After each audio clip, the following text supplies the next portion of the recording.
So this is the back of that bright pink page. And we're just reviewing trig. Okay, we learned it all, this all back in the chapter 4, chapter 5. What did I say? Did I say pink? Man, I was looking at this, I guess. That's not even pink. Sorry. It is yellow, the bright yellow sheet. And our purpose here is just to review this trig stuff and keep it sharp because we are going to be tested over it again here in a couple of weeks. Also for those who might have struggled a little bit to kind of help get you guys ready to do a better job on that next test and improve your original test grade. Remember, I'm going to go through this quickly. So if you need this a little bit slower, don't forget that all of the lessons that we did in chapter 4, chapter 5 are posted, recorded and posted on YouTube, and you'll find those links on Canvas. So the first two problems, just like we did on the front side yesterday, I'm not asking you to find sine theta. I'm actually asking you to find the sine of theta and the cosine of theta and the tangent of theta. I just need you writing the ratios, the fractions. So we're going to start off by marking theta and labeling our triangle. Hypotenuse, I usually do first. It's across from the 90, so put an H there. Then you got opposite would be the one across from the angle we're using. So that would be our 24 would be our opposite. Adjacent would be the side right next to it. And we use that along with SOHCAHTOA to write our fractions. So sine is opposite over hypotenuse. So I'm going to go 24 over 25. Cosine is adjacent over hypotenuse. Adjacent over hypotenuse would be 7 over 25.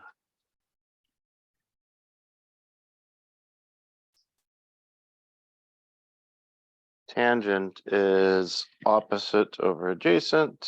Opposite over adjacent would be 24 over 7. I know some of you have already completed this, but I'm going to pause here for a second to give people a chance to try this one on their own. Start by labeling your triangle, and then get the correct numbers in the right places in those fractions.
Okay, let me catch up to you here. Angles here. Across from the 90 is the hypotenuse. Across from the angle is opposite. Next to the angle is adjacent.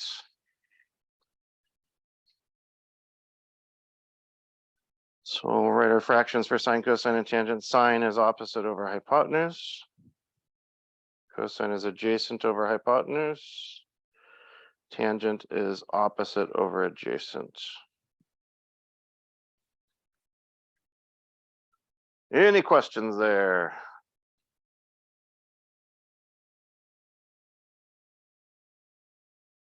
Okay, we got 3 more to do. We are going to write equations, then we'll go back and solve them. So I'm going to start by writing my equations, and just so I can see it on the screen here, I'm going to copy down the SOHCAHTOA.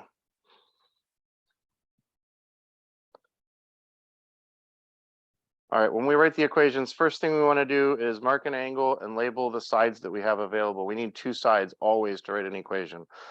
The two sides that are going on in this triangle, the x and the 2, from that angle, that would be the opposite and the adjacent sides. So I need to write an equation that's going to include opposite and adjacent. There's only one choice that has both of those in it. Is it sine, cosine, or tangent? Tangent has opposite and adjacent. So I'm going to write a tangent equation.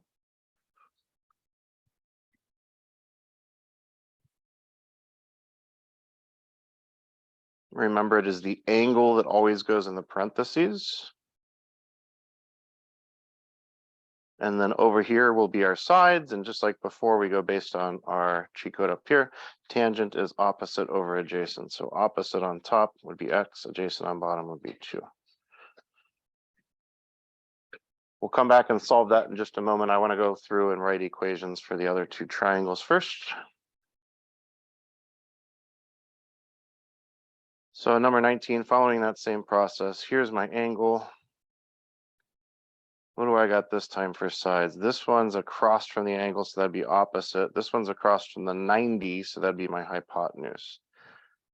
So this time around, I need to pick an equation type based on opposite and hypotenuse. There's only one option that has both of those, and it is the sine.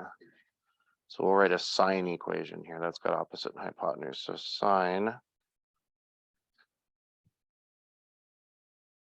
Angle always goes in the parentheses. And sine is opposite over hypotenuse. Opposite over hypotenuse would be 14 over x.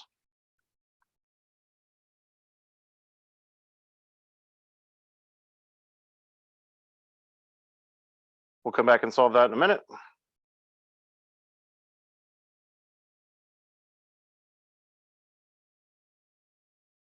Right, last one here. My angle is what I'm solving for. Let's look at the sides we have here. One of them's the hypotenuse. The other one's right next to the angle that I'm solving for, so that would be adjacent.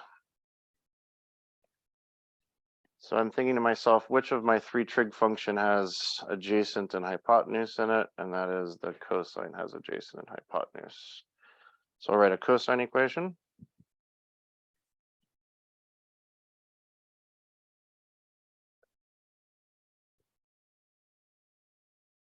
Angle always goes in the parentheses, and then sides over here. Cosine is adjacent on the top, hypotenuse on the bottom. So adjacent hypotenuse.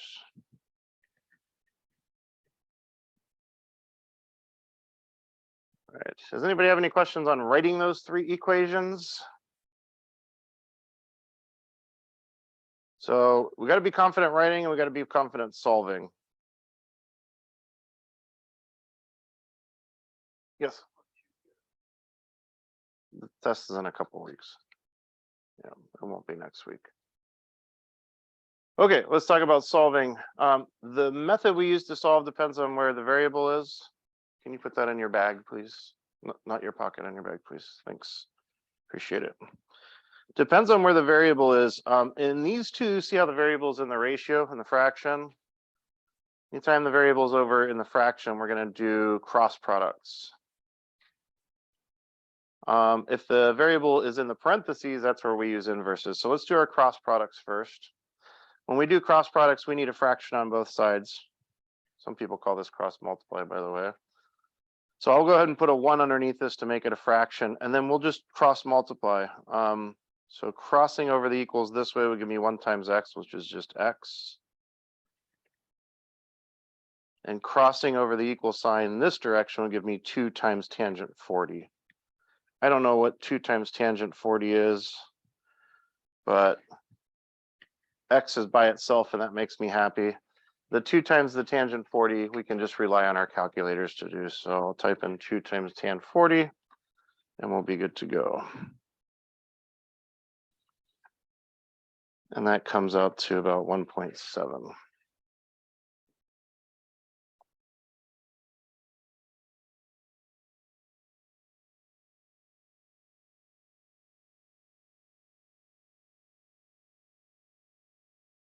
Number 19 also has the variable in the ratio, so we'll use cross multiplication or cross products again. So let's stick a 1 underneath that sine 69 and cross multiply here.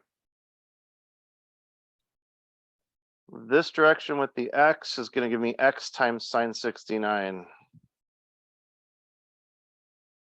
And this direction is going to give me 1 times 14, which is just 14.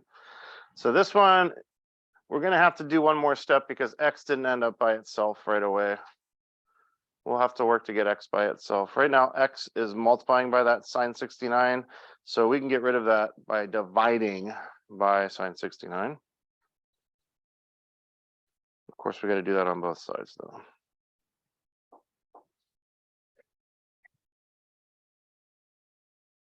We're going to cancel there.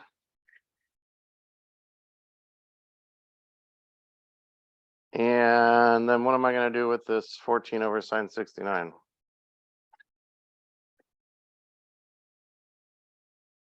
Put in a calculator, right? We got x by itself. This is just, that's going to be our answer. Our calculator knows what that is. So let's do 14 divided by sine 69. We'll have our answer. So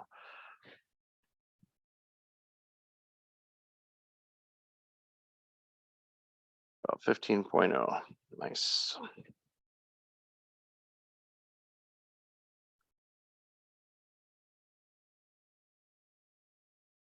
That was a pretty quick paced review of trig.